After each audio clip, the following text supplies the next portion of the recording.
বাদাইম্মার ঘরে বাদাইম্মা। আপনি হইলেন সিনিয়র বাদাইম্মা আর আমি হইলাম জুনিয়র বাদাইম্মা। ওই হারামি হারামি রে বলদের বাচ্চা।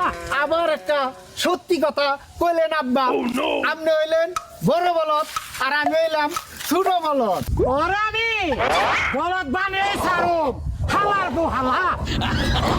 হালার বানিয়ে বানানো কি?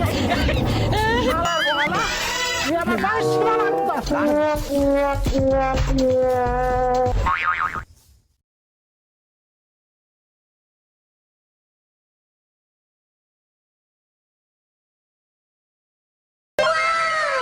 কিরে তোর মন খারাপ কে?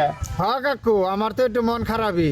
আমার আগে আমার আব্বাই বিয়ে করব, তাহলে আমার মন খারাপ হবো না? আর কাকু, আপনার আমি সাফ সাফ কয়ে দিলাম, এই ঈদে যদি আব্বা আমার বিয়া না করায় তাহলে কিন্তু আমি বাড়িতে আগুন জ্বালাই দেবো। প্রয়োজনে আমি আব্বার শরীরে কেরোসিন তেল